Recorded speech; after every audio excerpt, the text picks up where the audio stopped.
All right. Well, thank you everybody for coming and choosing to start the first ever Gradle Summit, definitely not the last, with me to talk about Gradle plugins. I hope you're as excited as I am to be here for the next 2 days. It's going to be a really great, very dense 2 days with lots of really great information, great speakers. I'm really excited about it. My name is Luke Daley.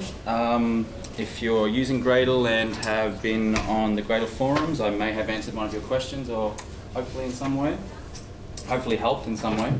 I'm an engineer at Gradle where I work on Gradle itself. I also spend time doing Gradle classes and helping people with their Gradle builds and automation infrastructure in general. If you want to get a hold of me, it's my details there. If you're Twitter inclined, you can catch me there as well. So, what are we here to talk about? Well, Gradle plugins, as you could have guessed by the title. So, the key concepts about plugins, what are they fundamentally about, and the philosophy behind plugins in Gradle specifically.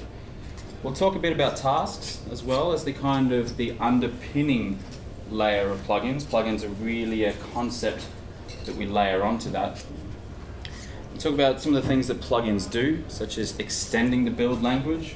We'll see some examples of this. You'll see many great examples of this kind of idea here at the conference.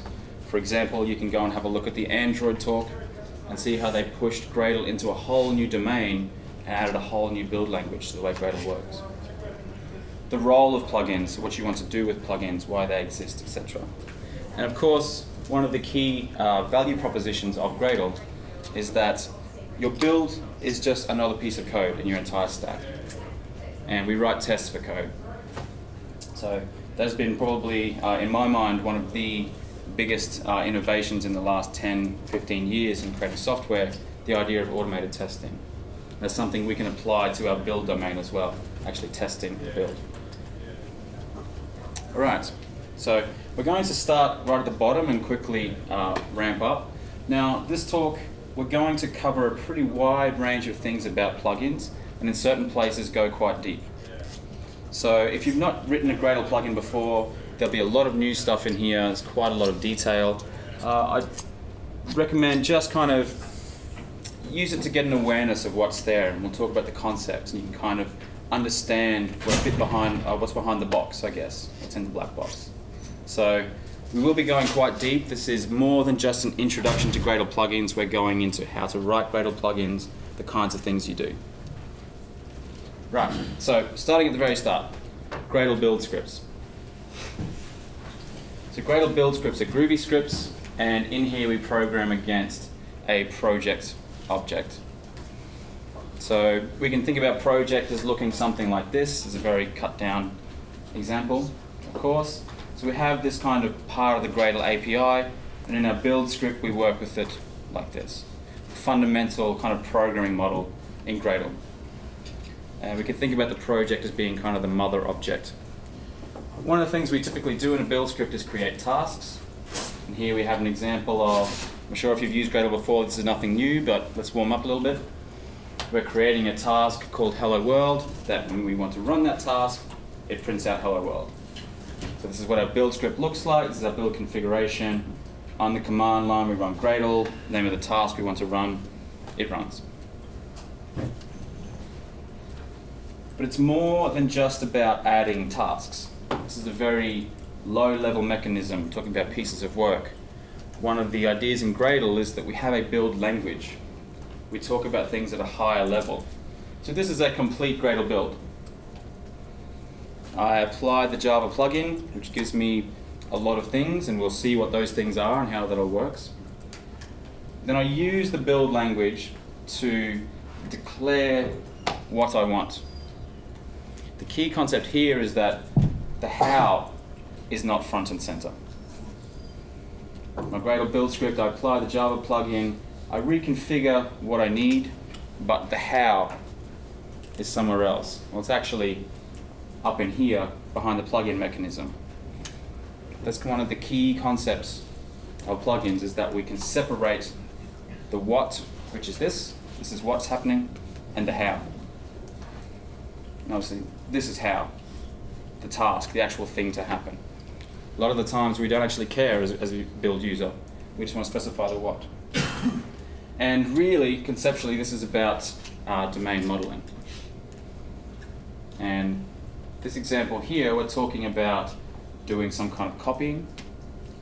And we're referring to the source sets. Now, the reason why I'm talking about source sets here is that source sets are a good example of what we call a declarative model element. They're not something mechanical. They're not low level like tasks and very concrete things. It's a concept. It's a new part of the build model. If you go to Xavier's Android talk, you'll see that in Android they also have the concept of source sets, but there's product flavors, all kinds of different things which are unique to that domain. And instead of talking about tasks and files and things in a Gradle build script, they talk about these concepts like product flavors, source sets, etc. So it's a higher concept. And we need a mechanism to introduce this, and that's what plugins are about. So, you might have heard these terms before, imperative and declarative with build systems. It's often said that Ant as a build system is 100% imperative and Maven is 100% declarative. Gradle takes a slightly different approach, and Gradle is mixed imperative and declarative and approaches this as a spectrum rather than a hard divide. So in Gradle, the goal is the build script is declarative. It's a high-level description of what I want, while the imperative logic, the actual sequence of steps to do when compiling Java code, for example, is how things work, is demoted. When we say demoted, we mean just it's not the most important thing for a build user. This is far more important. And this is the job of, if you're here at this conference, probably your job to deal with this stuff, how the build actually does its things. Your users are more concerned about this. They just want to configure the knobs. So we can think about it as plugins give us the ability to inject a DSL interface into the build script. And by DSL here, if you haven't heard this term before, refers to a domain-specific language. And this would be an example of a domain-specific language. It's just Groovy code, as we said, but in the language we have a kind of different vocabulary that's very specific to working with Java source, building Java projects. That's the idea. Why? Why does this matter? Audience. As I said before, a lot of the people using the build don't care about the mechanical how. They're interested in the what, the configuration. It also helps us to keep things clean over time. I'm sure if you've ever worked on a large Ant build, you've seen that this can get very large very quickly and hard to extract useful information out of. Because it's all the interesting configuration is mixed in with the how, it's hard to see that. So separating this, keeping this kind of mental split in mind, resists ball of mud syndrome. It also gives us a mechanism for reuse, as we'll see, and really, as a fallout of number 2, maintenance. All builds evolve, all projects get more complex over time. This is one of the most important aspects of automation, maintaining the automation over time, not turning into a ball of mud. And we need techniques to do that. And understandability, which comes back to audience. I need to be able to open the project and quickly understand what is the nature of it. What's the interesting things about this project? The interesting things that are not how it integrates with the Java compiler. All right, so I went through a bit of a conceptual framework now we're getting more concrete. A Gradle plugin is just a reusable fragment of build logic. There is no special plugin API. Now this is different to Ant and Maven. In Ant and Maven, there is a clear separation between the kind of build language. In Ant, you have your build XML, in Maven, your POM XML, and the plugin mechanism, or the extensibility mechanism. different APIs, different styles of working with the program. So as a Maven user, you may have written a lot of POM files, but you may not have ever looked at writing mojos or understand any aspects of that API, because it's a completely separate world to you. In Gradle, it's not like that. In Gradle, a plugin is not some magical thing, it's really just a container, a way to break things up. And we'll see that. So physically that's what they are, but we can use that kind of packaging to conceptually add new types of functionality. What do I mean there? A Gradle build out of the box doesn't know anything about Java code. An empty build.gradle knows nothing about Java. I plug in Java to the build, I've added a new class of functionality, the ability to work with Java. Just like I can have a JavaScript plugin, C# plugin, etc. So the point here is that physically there's nothing special. There's no special API, but we can use that to implement a certain kind of concept. What are the types of plugins? What are these actual packagings? Well, script plugins are a type of plugin, a very valid type of plugin, and they are literally just fragments of build script, like what you have in a build.gradle, in another file that we can include. So here we have, inside of our build, a directory called plugins. In there we have a file called hello-world.gradle, and we've just moved what we had in our build script before out into this file. And now in our build.gradle, we've got a multi-project build going on here. It's in all projects, so say that all projects in this multi-project build get this. So we've applied, they all now have a hello world task. The world's most sophisticated build, I know, but it shows the concept. So we talk about plugins, that's a valid form of plugin. So, let's see it in action. I have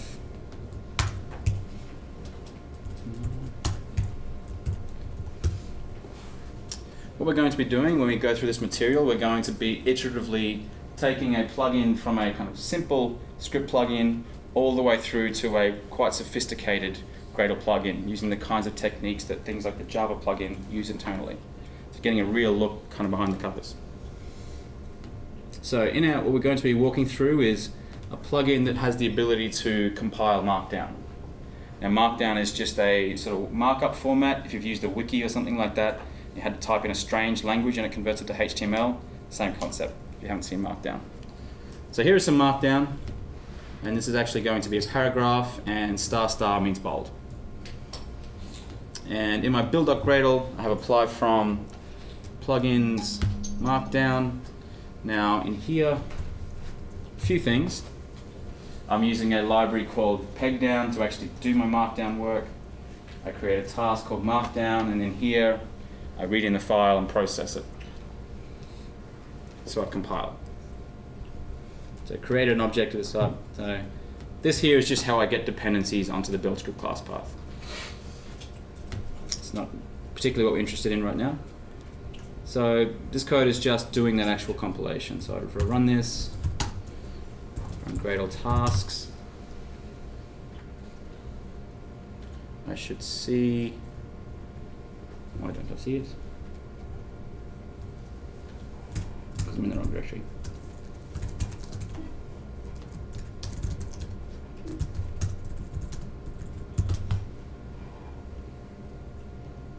Here's my Markdown task that I added in my script plugin.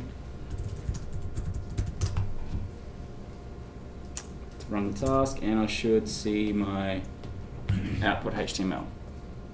Right. So the point here is that we've just factored our logic out of the build.gradle into some other file over here. Now I might want to do this to decompose a large build, or I might want to reuse that markdown.gradle file in other different builds. So, very simple mechanism.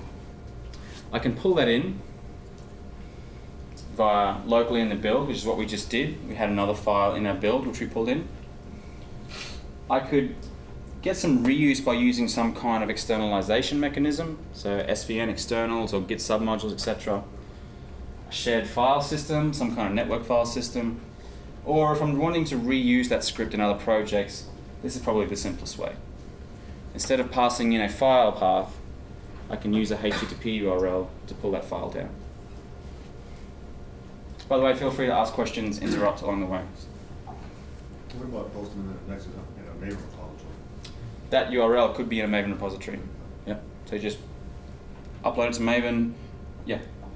So what if you wanted to version control different aspects of different plugins independently of each other? Like basically, what if you have a very complex dependency network? Your build tools are very deep. Is there a way to have your dependency resolution figure out versions of things and then pull plugins out of those and apply them? Yeah, I think that'll become clear when we get onto the next step, because this is not the whole picture with plugins yet. This is one form of plugin mechanism. It's very light, simple, and we'll see a more robust where those kind of concerns can be addressed. So, the idea here is that I can push this up to somewhere. It's just a file behind a URL. Gradle can pull it down for me. One thing to note is that if you're doing this, this must be available. If I'm disconnected from the network, my build is going to fail because it can't reach this file. So if you're always building internally, this is not so much of a problem. But there is another mechanism, which we're about to talk about now, which gives us a more robust approach. So script plugins are fine, they're valid, they serve a lot of use cases. This is an alternative. So we're talking about script plugins, we can now talk about binary plugins. And they're really the same concept, just a chunk of build script or build logic packaged up into something. Instead of being a script, it's now a binary object. Object binary, what do we want to call it? And it's just a class that gets loaded from the class path. This is what the plugin interface looks like. So if you're writing a binary plugin, you implement this interface. And notice there's no special methods, there's no kind of API here, it's just a container. Gradle will just call this method. So instead of having the logic in a script, we now have it in an object. So how does the mechanism work? How do I use one of these object plugins? Well, that's what's going on here. Apply plugin Java. There's a lookup mechanism that finds an object that implements that interface and calls it. So I can use an ID, or I can actually pass it a class object, which is what's going on here. These two things are the same. Obviously, this is much more user-friendly. So now, how does this work? I say apply plugin Java. What happens is that Gradle will go and look on the class path for some file matching that name. So see Java here, Java there. If I had XYZ there, I'd be looking for something called xyz.properties. To find that file, inside there's one line or one key expected. It's just a Java properties file, implementation-class, and then the fully qualified name to the plugin class. So this is some class that implements that plugin interface that we just saw.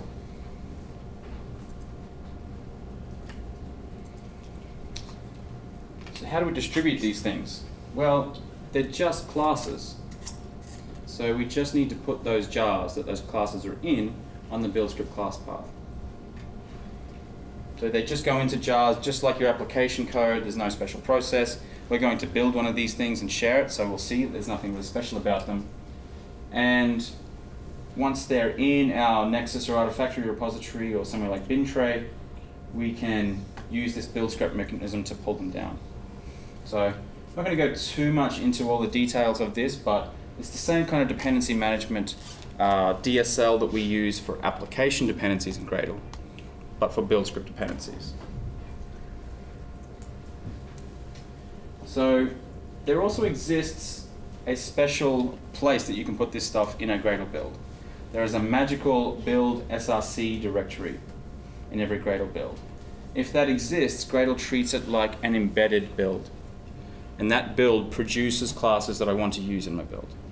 So I can put my plugin classes in there, Gradle automatically compiles them, makes them available to the rest of the project. We're kind of going to skip these two today and focus on if I want to develop my plugin completely separately to the project over here. So I can reuse it in multiple projects. If you're more interested in this, or if you're interested in this, the Gradle user guide has examples of using this technique. It's very applicable to what we're going to go through. Before you move on, do you know if the, like IntelliJ wasn't very build source aware of Yeah, Gradle 1.2? yeah. It doesn't work very well with IDEs. IDEs just don't have a sophisticated enough model to deal with this kind of embedded project. Our longer term approach is to break this up so you can designate any project as part of your multi-project build as a build logic project. So it's kind of not as special. There's kind of some magic mechanism around here. Yeah, so very difficult, but we're on the road to doing that. Yeah, which is one of the reasons why using an external plugin project is usually more convenient in the IDE. There is some magic you can do here, and if you want to come and talk to me about that, you can make it work through some effort. All right, binary plugins. So in my project, what we're about to walk through, I have two separate Gradle builds. One build is my plugin, and the other build is where we're going to use it. So let me go.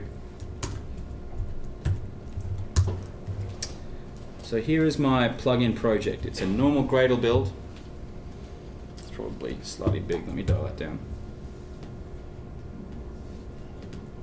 That's better. So it's just a normal Gradle project. Here's a build.gradle. We're writing our plugin in Groovy. We're going to upload it to a Maven repository. That Maven repository just happens to be in the file system to make the demo easier here. But this is all just kind of normal stuff. Two interesting things. We're compiling against Gradle's local version of Groovy because we're going to be running on Gradle, and we're also compiling against Gradle's API. We need to compile against the plugin type, the task type, etc. So there's two special dependency notations we can use in there. And my object plugin looks like this.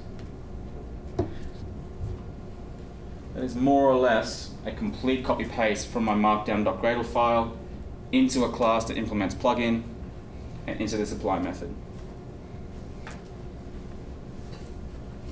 Except for the extra projects. Yeah. There are some physical differences between the script environment and the class environment, but 99% of the code is just completely identical.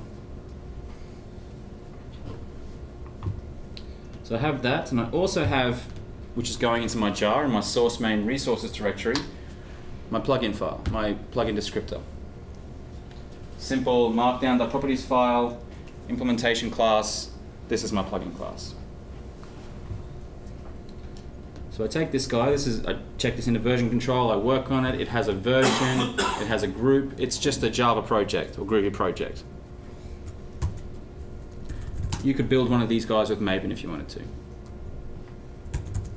Don't recommend it, but should you want to? So I ran Gradle, upload archives, publish my plugin. Let's say that that's published up to Artifactory. Now here's my consumer project.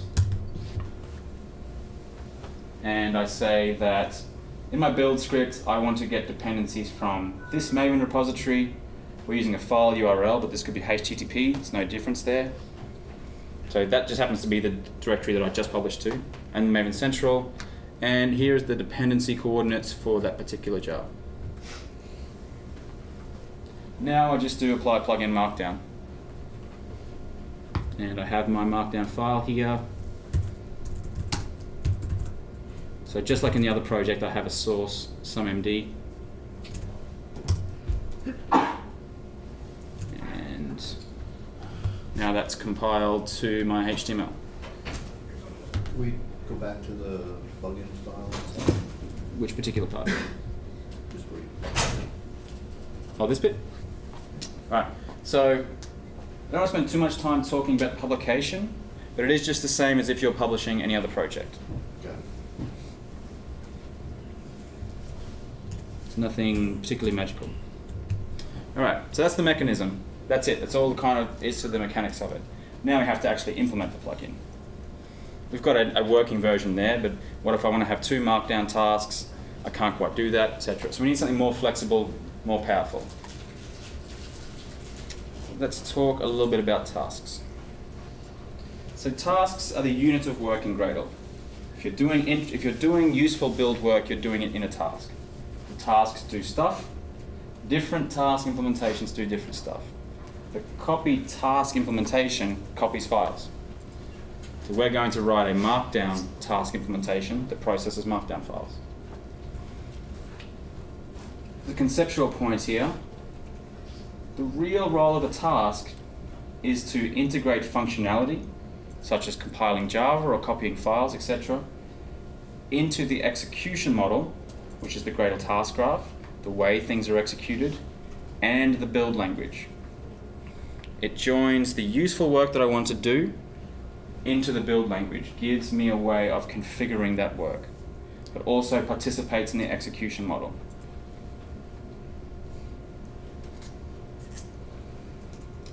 And we can think about tasks as being a DSL into themselves. The copy task provides a DSL for specifying what to copy to where and how to do it. The Gradle is chock full of little mini DSLs.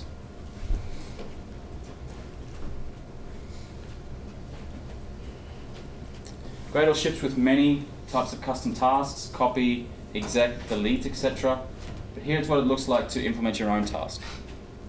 Very, very simple echo task. So we're going to use it to ask hello world. We specify the type here, and here's where we configure it. And this is what our implementation looks like. So it's a simple class. It extends default task. And the only thing we really need to do is have a method annotated with this special annotation. Apart from that, it's just a normal class. All the same things apply. It's writing application code. Very simple, very easy to move things. Yes? Can you explain the namespacing? How is echo found? I'm assuming that I would have to import this class. you import it. Yeah. Gradle has certain default imports, and if it's in that space, then it just gets picked up automatically. But if it's anywhere else, a package XYZ, I do have to import that. So this is actually a class object, not a string or anything. Right? Which means that class has to be visible to the class path.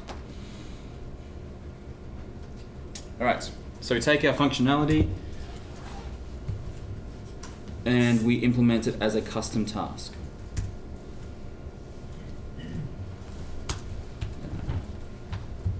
Now, I'm going to go through a series of steps of improving this.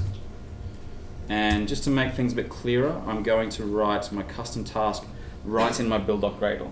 Now, this could be in my plugin project, and we're going to move it there later, but just to make things simpler going through, we're putting it in here for now. So it doesn't have to go on build.gradle, it can, like the plugin file, go in its own place, and we'll see that later. Okay, so we now have a class Markdown, extends default task, and has our task action. And that's the same code that we had before. We're now using some parameters to refer to the files instead of hard-coded file paths. So we can now create a task of this type and configure it what we want to do. So now I can create multiple of these tasks. I can process multiple Markdown files. Got a kind of reuse going on here. So it wasn't much more work than just picking up that code, putting it in a method annotated with task action, and extracting variables for the interesting parts.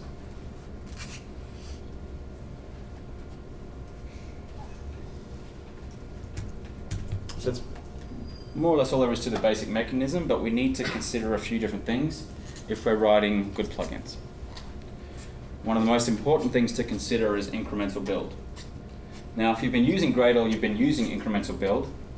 It's Gradle's ability to skip redundant work.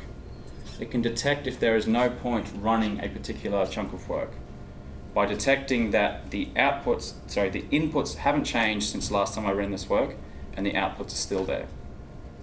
There's no point redoing that function.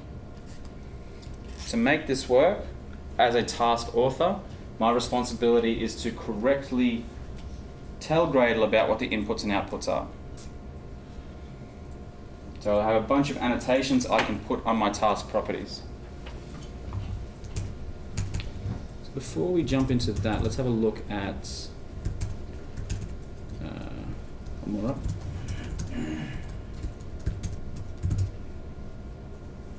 So here's my build.gradle. I have my Markdown task. We're processing some Markdown into some HTML. If I run Gradle Markdown, every time I run this, I'm reprocessing that Markdown file, which is a complete waste of time. I'm getting the same result every time. Doesn't matter so much here because it's happening in a very quick amount of time. If that was an expensive operation, I'm wasting a lot of build time here. It's completely redundant. So what we can do is simply tell Gradle what are the inputs and outputs. So our input file is obviously a Markdown file. That goes into the operation. Out the other side we get a HTML file. And I've introduced something else here, another parameter, and that's the encoding of the file, just to show that there are more to inputs than files. Excuse me. Another example of an input might be to the Java compile operation whether or not to include debug information. That's not a file, but that's a setting that affects the output. So there's more to inputs than files. And when we talk about outputs, we talk about output files. So now I have this information. All I've done is added those annotations. It's a bit embarrassing. I can't remember the name of the flag to specify different build.gradle. -B? -B. So I've got a series of different build.gradles here that we're going to work through. So instead of using that build.gradle, I want to use build incremental and run a Markdown task. And now Gradle is telling me that the task is up to date. It hasn't processed that file, detected that it was pointless to do so. Just by specifying what the inputs and outputs were. There's a dedicated chapter in the user guide talking about this feature if you'd like more information on that. So incremental build is one aspect of inputs and outputs. Another is the ability to effectively infer dependencies. Now, pretty fancy name for a simple concept. If we are using the output of one task as the input into another, then that's a dependency. And Gradle can pick that up just by detecting that an input that is coming in is the output of another task. We don't have to explicitly tell Gradle, hey, you depend on this task. We've best seen by example. So now in our example, instead of having a static Markdown file that was just sitting on the file system, we're going to have another file, another task, generate that Markdown file. But during our build, we generate the Markdown file, then we want to process it into HTML. So all this task is doing is just writing that Markdown file out. So this could be compilation, creating class files, same concept. Now, what we're doing, interesting. Oh yes, sorry, missed this line. This is the all important line, outputs.files, MD. We are declaring that this write Markdown file, write task, creates this file. It is an output file of this task. Yes? Question, what if your output file name is known only after execution of the task? In this case, you know it before. You can actually use different techniques to defer, right? You can use closures, you can use a few different concepts, of ways of doing this. So, yeah, I can't get into it too much, but that is not a problem, basically. Okay, we can talk about it outside if you like. Okay, so we now have declared, we told Gradle that write Markdown creates those files. Now, in our Markdown task, we're saying that the inputs to this task, which is the Markdown property, are the files that write Markdown produces. We don't know where those files are, we don't care. We just want the files from that task, thank you very much. Wherever that task happens to write them to. What this means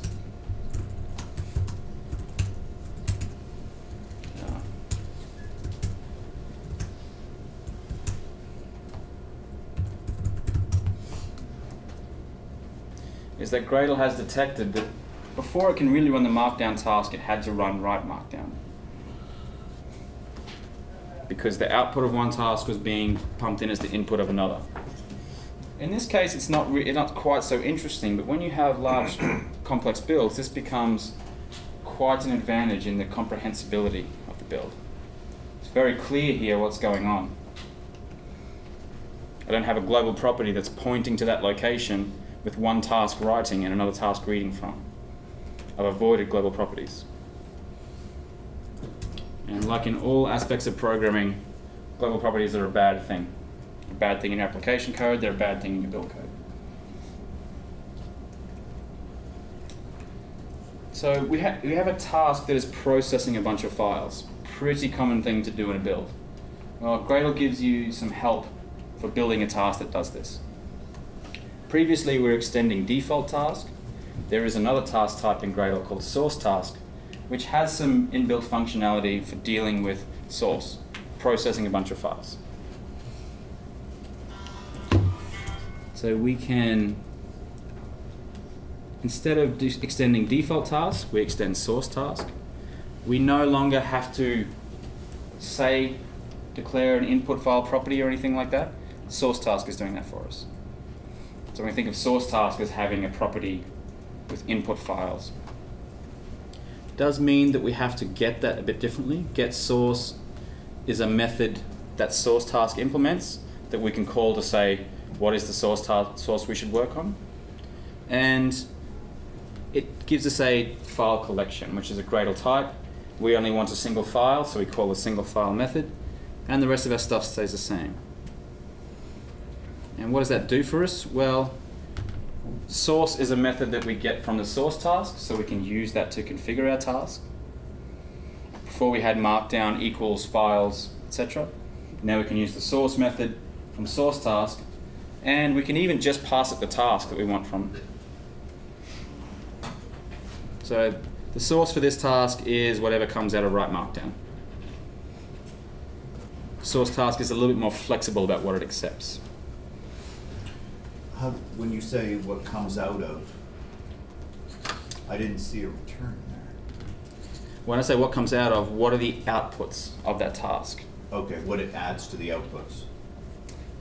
Exactly what its outputs are. Each task has its own set of outputs. Right. Okay.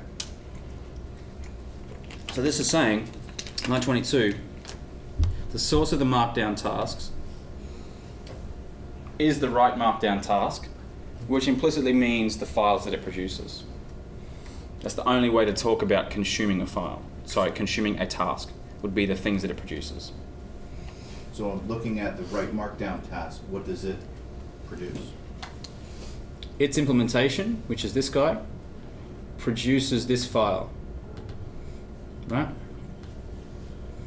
The Markdown file. Right. Previously, we had this as a static file in the file system. Right. So I'm just wondering, how does it know that that's an output? Just because it's a file type? Or? This line. Okay. We're explicitly telling Gradle. We have to explicitly tell Gradle this is an output. Okay. Yeah. What's the relationship between ext.md versus md? This is just a way of introducing a new variable. It's an extra property. In the interest of time, it's a mechanism for adding new properties to objects in the Gradle model. So we haven't really changed the semantics or the function here. All we've done is reuse source tasks to get a bit of a nicer API and avoid implementing some things ourselves. Yeah? What would the output of Gradle tasks be on this? Would it show the dependencies? Good question. What was the question? Would Gradle tasks show the relationship between the dependencies? Because we have a dependency from Markdown on write Markdown. So I guess the real question you're asking is that some kind of special dependency, right? Or is it a normal dependency? It's just a dependency, just like we would have declared Markdown depends on write Markdown. It's the same thing. The only difference is we haven't had to be explicit. Gradle worked it out for us. So it's not a different kind of dependency. It's just not explicitly declared. And that, when you look at this in a simple case, you might think, well, that's actually less obvious. I don't like that because it hides things. When you get to a more complex model, this is absolutely crucial for flexibility. So in this case, you could say, well, if somebody who doesn't understand Gradle might say, well, I'm from Ant and I expect to see depends on everywhere where there's a dependency. There's a dependency here and I don't see it, so that's confusing. Ant is low-level imperative where you have to specify every detail. In Gradle, we're talking about DSLs, more high-level description of the project. So is it expected that whenever you write a task, if it has any outputs, even though it doesn't really affect the specific function of that task, you should always tell Gradle what the outputs are for these purposes? Golden rule, always declare inputs and outputs no matter what, Okay. under all circumstances. Yes. And that's the only way to declare an output other than the Annotations. annotations. Yes. And you couldn't use an annotation there. No, because I didn't have a task class. Right. Yeah. Can you go back to the source again? The reason that dependency exists is in the task markdown. You're saying source write markdown. Does that imply that creates an implicit dependency, right? Because the source task says that all of the source for this task are inputs, right? So we haven't had to declare their inputs because that's coming from the Gradle class here. Okay. So that source task just exists to give you a helping hand for tasks that process files, which is a large percentage of build tasks. But it's an implicit connection because of that. Yes. The source task. Yes. Gotcha. Yeah. And it depends on, doesn't contain enough information to provide the input for Markdown. Is that right? Depends on is just saying this task depends on that task, Right. right? It doesn't say anything about where is the file that I need to use. Yeah. So you can't use depends on to say, okay, I depend on you and I'm going to work on this file. But you can use the input-output mechanism to say this is exactly what I'm going to use and there's a depends on there.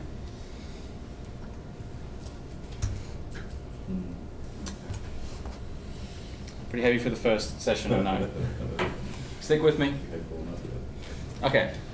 Another thing just to consider, and this is something more just to be aware of and to have in your mind necessarily than to implement, is that a task is a kind of DSL. We are presenting a configuration interface to the user. Think of the copy task. The user uses that to specify what to copy. So the API, the configuration API DSL is important. And so think a little bit about what gets exposed.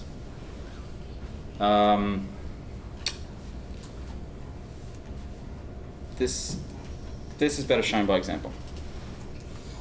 I don't have an example. Okay, so it's very natural to talk about, you want to accept flexible inputs. There are different ways of representing different things. Quite commonly, when we talk about files in Gradle, we use strings to represent the path to that file. And if your task works on files, you want to allow the user to specify which file via a string. Now, how does that mechanism work? Okay, you need a little bit of Groovy here, but these are two untyped properties.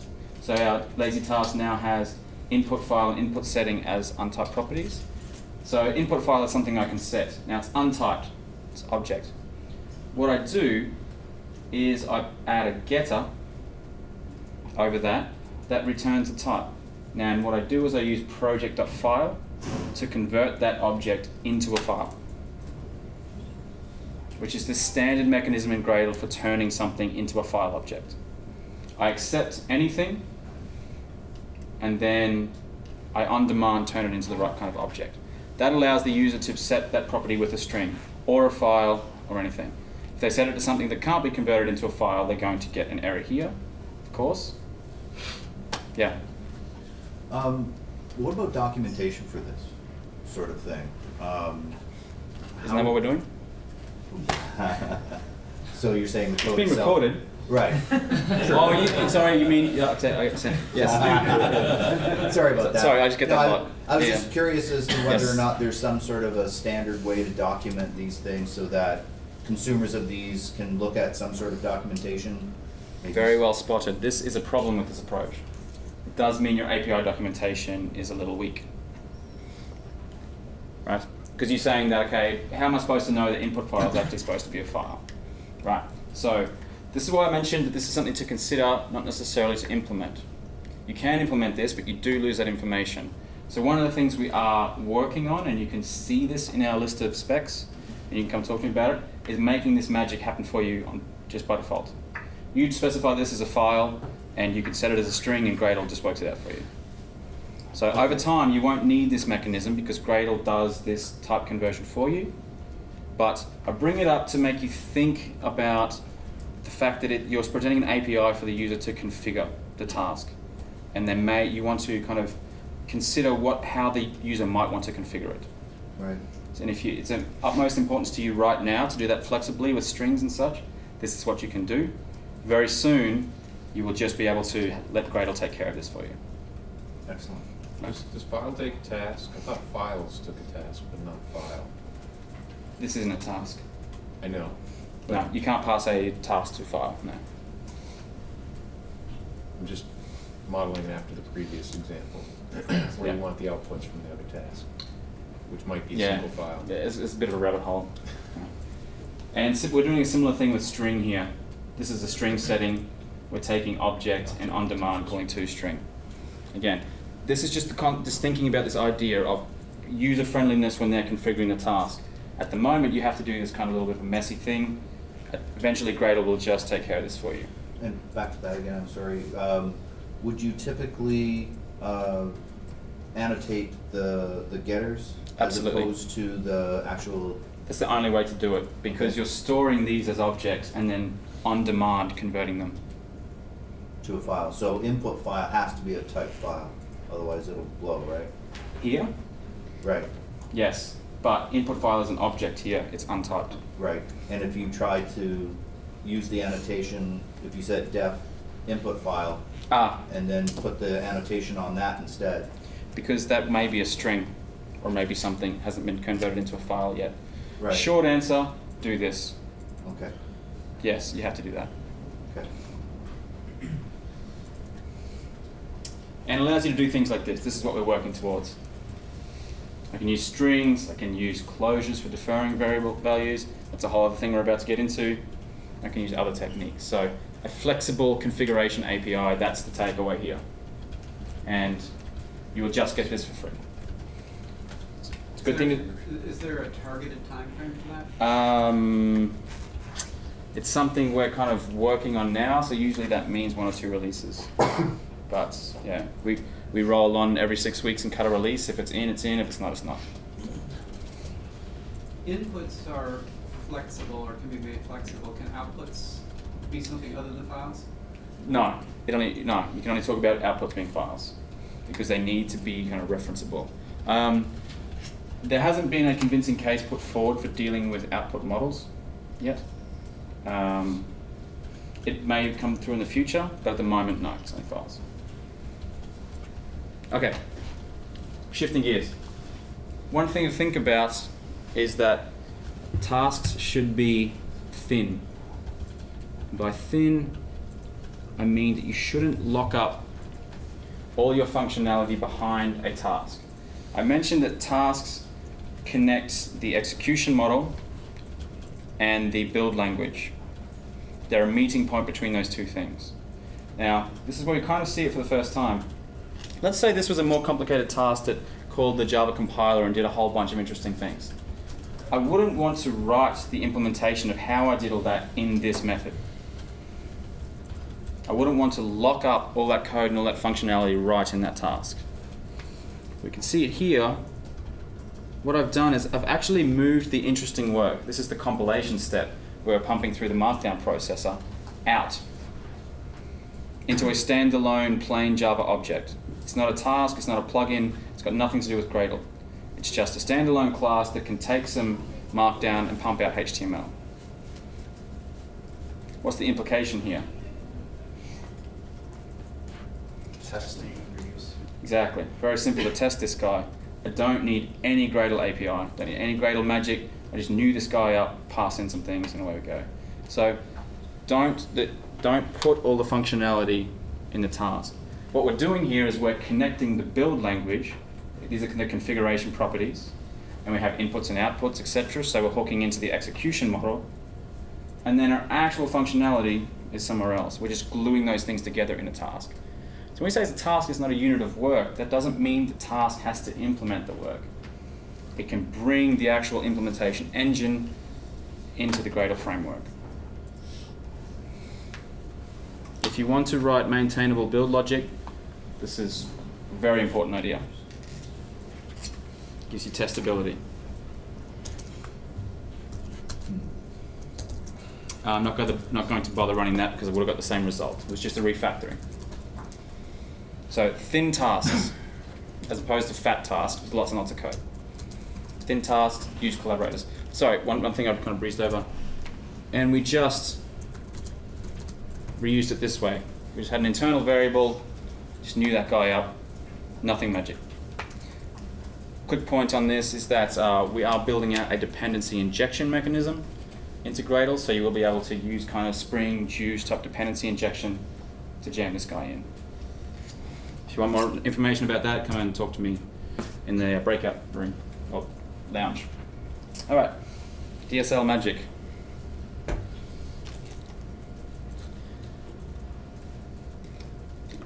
Gradle generates dynamic subclasses of domain objects at runtime. What? So, Gradle enhances classes that you write to add certain things. Extensibility. We've seen that once with that ext property mechanism. We can add new properties to objects, we can add extensions to objects. We'll see that. DSL syntax support. I mentioned that we're building out a kind of file coercion type coercion kind of layer. So you can give it you give a file property a string and it gets converted automatically. This is how this will work. So the classes are decorated and enhanced at runtime. And yeah, type coercion is a point there. And ... because we may use this to implement lots of other cool new features in the future. The implication is that Gradle has to create your objects. You never do new Java compile task in your build scripts. Gradle is always in control of creating things. So we do tasks.create, or we use the task method, give it a class, Gradle creates it. Extensions.create, which we'll see. Project.container, which we'll see as well, for creating a container of domain objects. So just pointing this out as to why the APIs are designed this way, where you're often passing classes around instead of instances, so Gradle can control the instantiation. At the moment, there is no public API for just creating any old object with this decoration mechanism, but it's coming. Can you give an example of a reason why you would want that? Just off the top. In your own DSL, in your own model, you want to create some objects like source sets, where you want this type conversion stuff, you want extensibility, you want the same features that you get for tasks, etc., but for your own plain objects. Okay, gotcha. It doesn't come up that often for most people. Say the Android guys, they had to create their own separate model, so they use this effectively. So an example, okay, this is just even an example. I have a class with a foo property. One of the things that Gradle generates is a method, so I can set that without an equal sign. In Groovy, this created a property which I would have had to set with foo equals bar. It generates what we call a set method, which just looks nice from the DSL. That's all it is. Right? Doesn't matter too much exactly what that is, and just give you an example of the decoration mechanism. This one is important if you're writing plugins and tasks to think about, and also if you're looking at the Gradle API. We have a class here. Actually, it should extend default tasks. That's a bit of a bug with the slides. It has a method that takes an action. An action is part of the Gradle API. It's org.gradle.api.action. It's just a functional interface that specifies some action to do. So here we're going to pass in something that I want to do with thing, right? With these decorated objects, I can pass a closure in place of an action. So in the Gradle API, whenever you see a method that takes an action, you can just pass a closure. So that's how you would do that yourself. I was wondering how you do that. So why? Better signatures, better documentation. We can document actions better than closures. So again, the exact details here are not too important, just a kind of general awareness of what's going on. And if there's any takeaway point that if you see action in the API, you can pass a Groovy closure. Is there a place where all these things are documented that are generated? Not at the moment. We're working on it.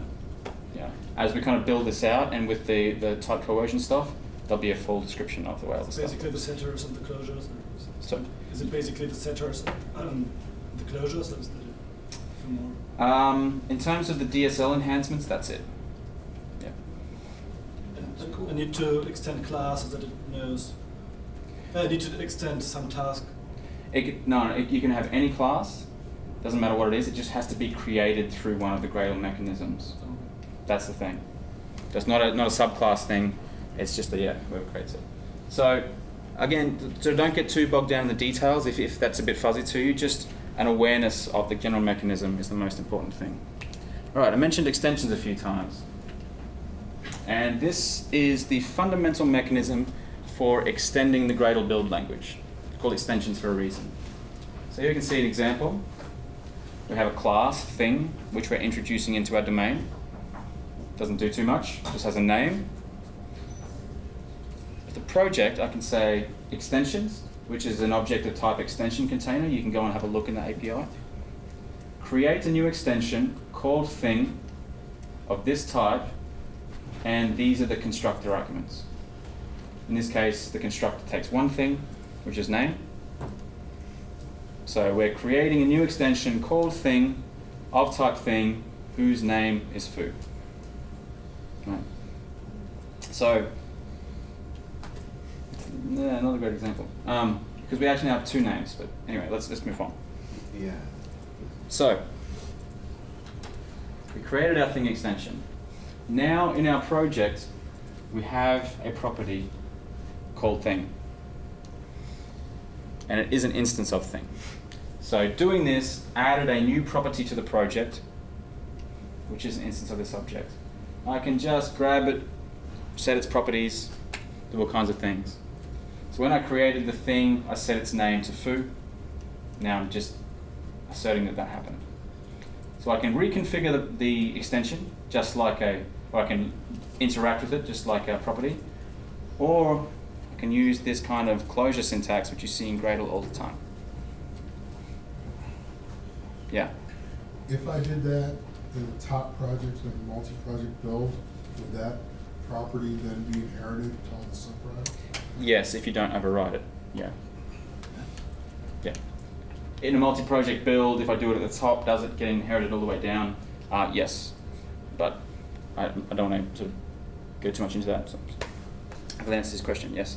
Is there a way to do that through the DSL, sort of like using the word extensions? No, because this isn't the kind of thing you typically do in a build script at the DSL. It's what you do in a plugin and use the API. So you got to do the project dot, yeah. Yeah. This is not something that normal build users do. This is what plugin authors do and build masters. So it's got a default attribute called name. Is that used mainly for logging purposes, or? It's just we've added it here. There's nothing default about this. Oh, I see. Gotcha. Right. When I add it to the project, I need to give it what is the name of that property. That would be a bad time to do that. Thank you very much. Can you go back one more? Okay. So if I'm writing a binary plugin, can I enforce that? Like the project extensions create? Or where would I put that? Do I have to put it in every build file? We'll see.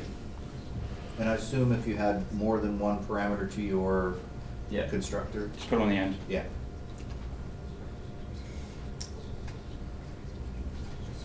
I can add extensions to extensions to extensions until I find totals.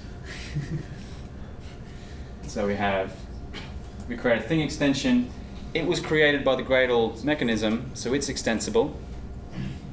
So I can now add an extension to it. Oh. Yeah. Is project.extensions the same as the ext dot that you used in your other? No, a different mechanism. That's what we call extra properties. This is extension. We're talking about plugins, and plugins don't really do with extra properties. That's a user thing, so we're talking about extensions here. So this is mainly for extending the DSL? Yes. Yeah. That's exactly what it's for, yeah. Very nice. All right. That was really about some mechanical stuff, some APIs, some mechanisms. Getting back to talking about the concept of plugins.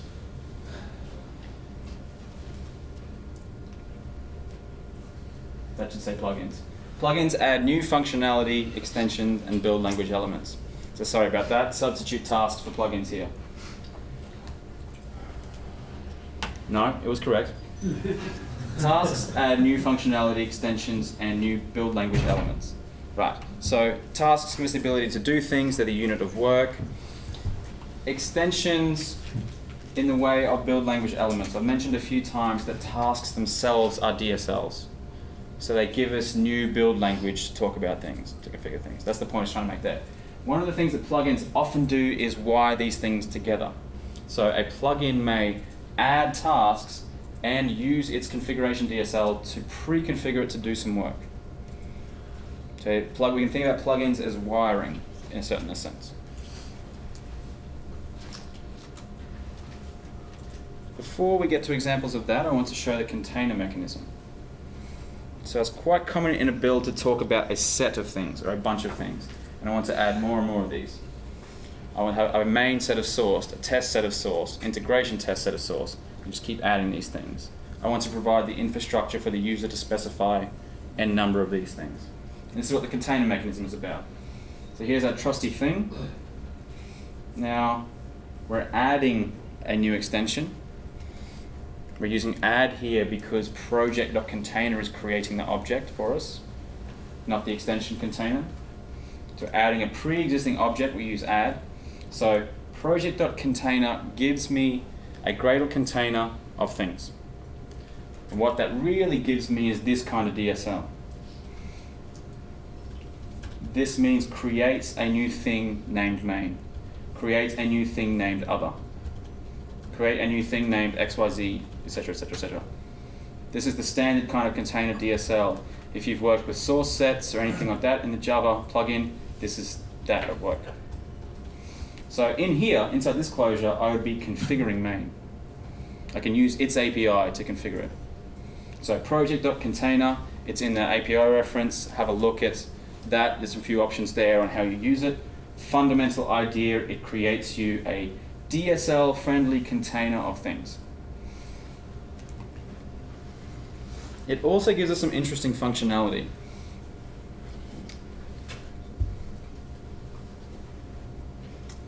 Gradle collections have some interesting properties.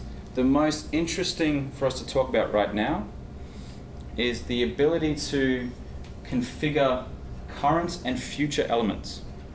Just before you go on to that, so in the previous slide, inside of that things block, we're creating two instances of things? Yep. Okay. And project.things, which is what this guy is a Java collection. It's a very special Java collection, but I can ask it, what are all the things? Right. So it is essentially, it's a set. Right. But the point is it gives you this kind of nice DSL for creating things, yeah. It's treated as a Groovy collection, isn't it? Yes. Yeah.